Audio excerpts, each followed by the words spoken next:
mandato como vereador, né? Mas a minha formação é na área contábil e na área de gestão. Eu, desde o meu primeiro dia nessa casa aqui, eu escuto uma lenda que se instaurou nessa cidade ao longo de muitos anos e várias pessoas assumiram a tribuna aqui para falar a mesma coisa. E aí eu estou vindo aqui hoje, aproveitando o senhor e demais, para desmentir, para a gente ver se zera essa discussão, porque todo mundo falou assim, o orçamento, a gente herdou o orçamento do governo passado, a gente herdou o orçamento do governo passado, então a gente não pode fazer nada. Essa casa, ao longo de alguns anos, vem aprovando a possibilidade de alteração do orçamento de 35%. Então vamos fazer uma conta simples.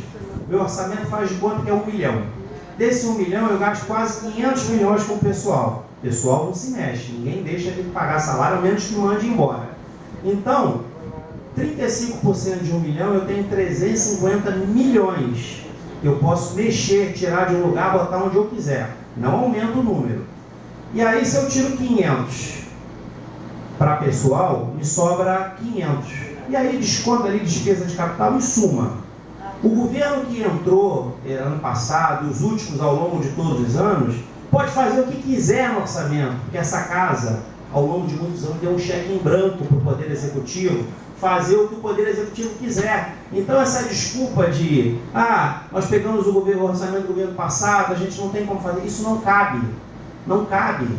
Então, assim, não existe. Não tem por que questionar, porque assim, a Câmara deu um cheque branco, eu briguei esse ano aqui diversas vezes, porque na prestação de conta do ano passado, do ano relativo a 2012, quando o Jomar apresentou que não era o ano deles, era o ano do governo passado, o governo utilizou 15% de remanejamento. Aí eu coloquei os meus colegas vereadores aqui, olha só, nós não precisamos dar 35%, vamos dar 10%, 15%. Se o Poder Executivo quiser mais, ele faz uma mensagem solicitando aqui, a gente autoriza mais, e ninguém tem o objetivo de engessar o poder que lá está.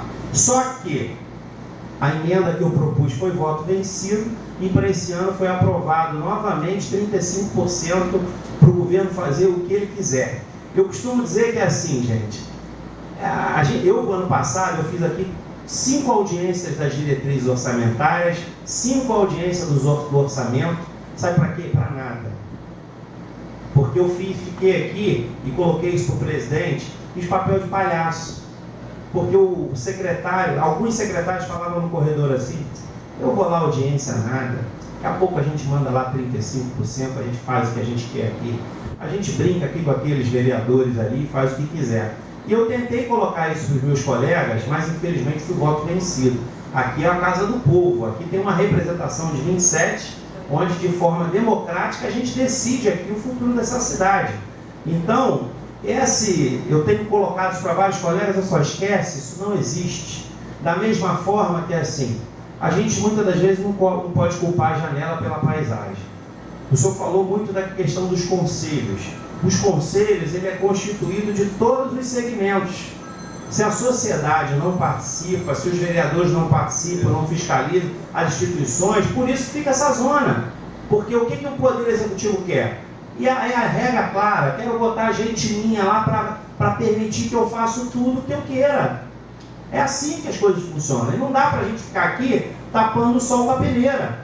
Se a sociedade for para lá participar, se mobilizar, se organizar e assegurar o seu assento lá, a coisa muda de figura. Eu, como vereador, toda a reunião dos conselhos municipais tem sempre um assessor meu lá quando eu não posso estar presente, porque eu quero saber o que está se passando nos conselhos municipais.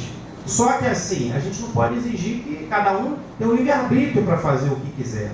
Por exemplo, isso o senhor Nilton. O senhor Alexandre, quando assumiu aqui para a tribuna, falou sobre a questão da saúde, que está sem medicamentos, sem água, sem lenços umedecidos. Essa casa possui uma comissão, nem sei se ele está aí ainda. Já saiu? Então, isso a gente vai encaminhar a comissão de saúde aqui da casa para poder estar informando a ele, para que eles tomem as providências. Falou também sobre o que o Ivanildo falou sobre a redução do ISS das casas, o fim do benefício do ISS de 2 para 1.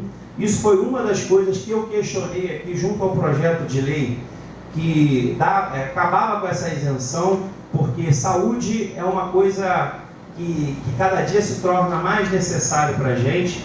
A gente teve audiência no passado nessa casa aqui, chamando a atenção do Poder Executivo municipal, estadual e federal para a proximidade do colapso que a saúde da nossa cidade, do nosso estado, está para acontecer a qualquer momento.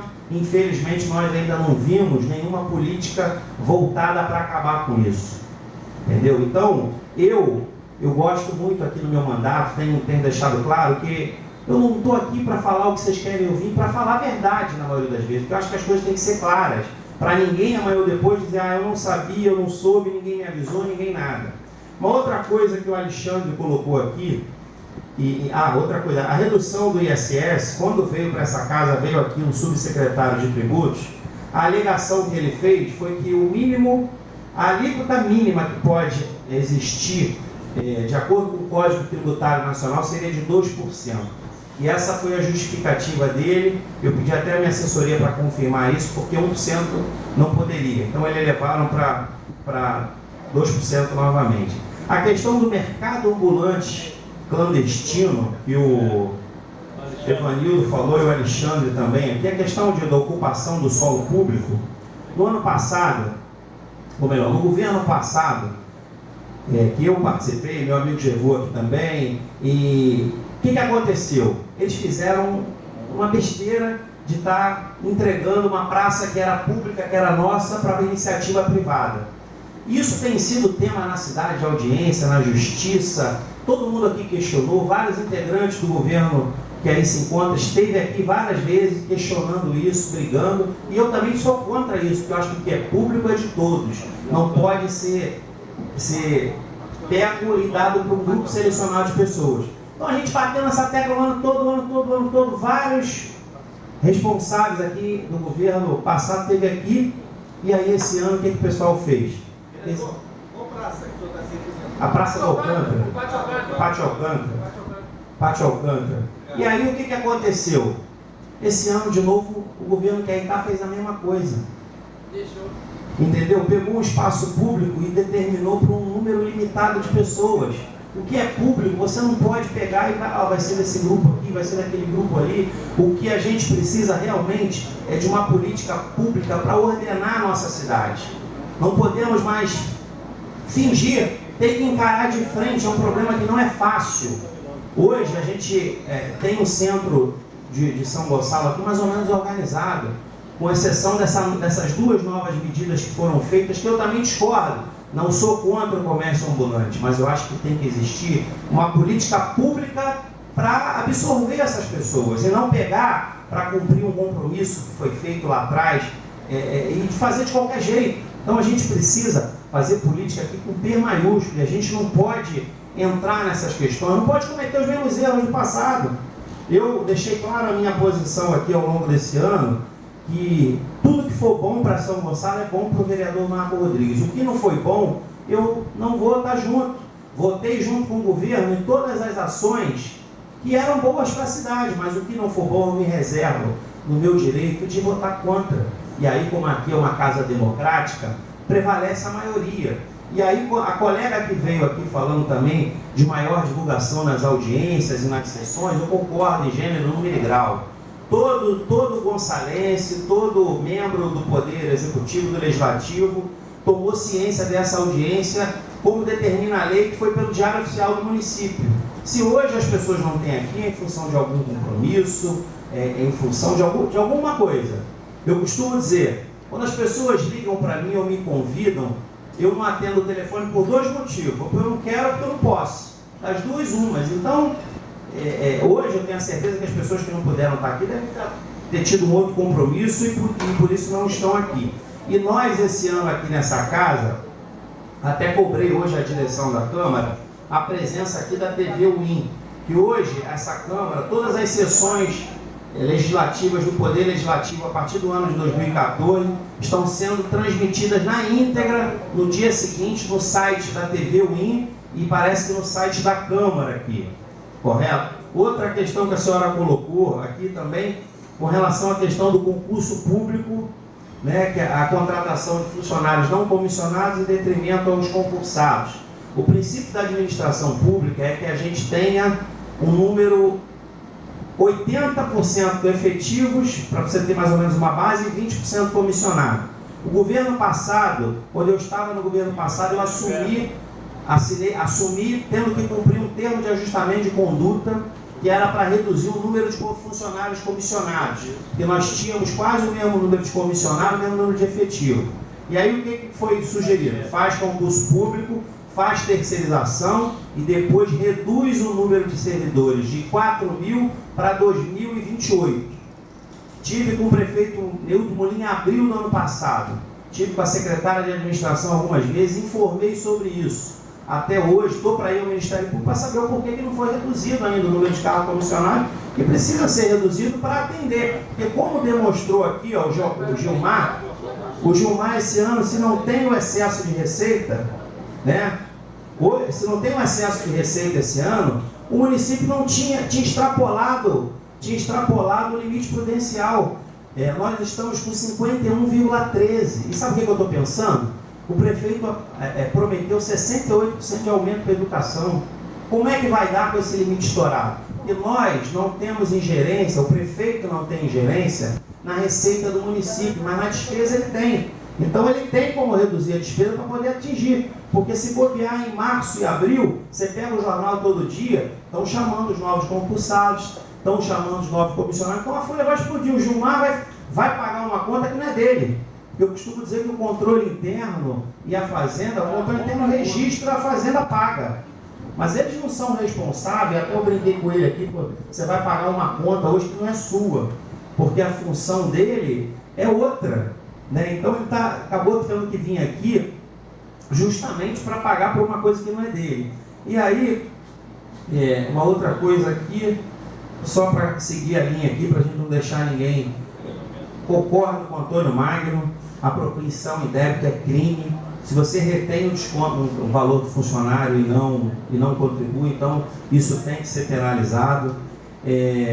Essa questão da remuneração em dinheiro, é o que eu digo, a gente tem que acabar com algumas práticas aqui, levianas e irresponsáveis, e não podemos mais ficar nessa cidade brincando. É o que eu digo aqui, nós somos a segunda cidade mais populosa do estado, a 16ª do Brasil.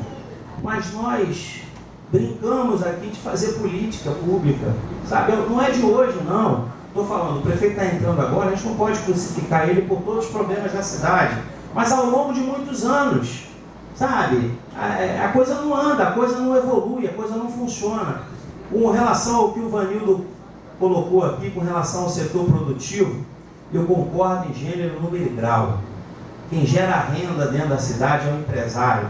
O prefeito tinha que ter um tempo na agenda dele para de 15 dias, uma vez por mês, ou toda semana, estar em contato com o setor produtivo para ouvir quais são os anseios, quais são as necessidades, para se instituir uma política pública. Porque quem gera renda dentro da cidade é o empresário. Se a gente não tiver empresas e uma política pública aqui em São Gonçalo, nós não vamos ter empresário daqui a pouco aqui, porque todo município é uma concorrência. Daqui a pouco tem outro oferecendo algum benefício que aqui a gente não tem, vai estar levando daqui. Então a gente precisa de ter uma política pública voltada para esse segmento, aproveitando aqui o Gilmar e o Gevu, para levar isso ao conhecimento do prefeito, para que atenda o setor produtivo da cidade, que a gente precisa de renda, porque senão as coisas vão ficar cada dia mais complexas para a gente. Então, espero que eu tenha respondido em nome do Poder Legislativo os questionamentos. Agora eu vou aqui para a prestação de conta, para falar com o secretário Gilmar Brunizzi. A minha primeira pergunta é, além de responsabilidade fiscal, fala que no último ano do governo, nenhum governo pode assumir nenhum compromisso que ultrapasse o fim do mandato dele. Na primeira sessão desse ano e ao longo do ano passado, vários integrantes do governo vieram a essa casa diversas vezes, em várias audiências, dizendo que a cidade herdou um prejuízo o prefeito herdou um prejuízo aí de mais de dívidas, né, de mais de 180 milhões. Até na fala do prefeito aqui, depois você corrige, que o prefeito veio aqui, mandou uma carta esse Poder Legislativo na primeira sessão desse ano, falando que ele herdou 180 milhões de dívidas do governo passado. E aí eu estou tendo uma dificuldade, e até estou pensando em a gente propor uma audiência pública para discutir isso aqui. Por quê?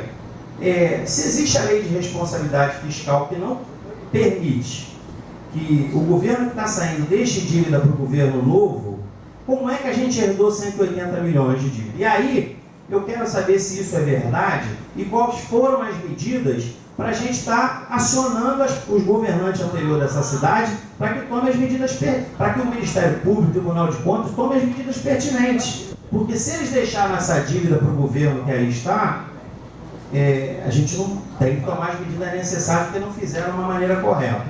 E aí, pegando aqui, de novo, o que o senhor Nilton falou, as contas, elas são igual um livro, né? Todo mundo vai ler o mesmo livro, vai ver as mesmas contas e cada um vai interpretar de um jeito. Então, é óbvio que aqui a gente tem alguns limites constitucionais que ficou claro na apresentação, que foram cumpridos com louvor. Como diz aqui, na educação a gente fala de 25 e 60, a gente chegou a 27, 26, 60 e 68. Na saúde a gente tinha 15 e chegamos a 31. E aí eu concordo com a amiga lá, a Isabela. Isabela falou assim, pô, mas não tem uma maneira mais fácil de declarar isso? Para eu saber o que eu tinha antes, o que eu tenho, para eu sentir que gastou realmente isso, para eu ver o resultado lá na ponta. Porque a gente sabe que assim, hoje a prefeitura ela não dispõe de mecanismos de controle e de gestão de maneira que possa comprar, que possa identificar que o medicamento que chega, comprei 50 milhões de medicamento. Será que chegaram os 50 milhões? Será que esses 50 milhões foram distribuídos para quem? Quem foram os gonçalenses que foram usar esse medicamento, em qual dia, em qual local, de que forma, para que você perceba e sinta que isso realmente foi aplicado. Então a gente sabe que isso não existe. Então eu entendo a tua preocupação, porque também é uma preocupação minha. Por isso que eu falo sempre aqui que nós precisamos, como a gente tem muito pouco aqui, a gente tem que ter mecanismo de controle e de gestão para que a gente tenha a certeza que as coisas chegam e que são aplicadas para quem precisa. Porque se a gente tiver uma relação de confiança, a gente não vai ter a certeza de que o pobre é o menos favorecido, é quem precisa que está sendo atendido.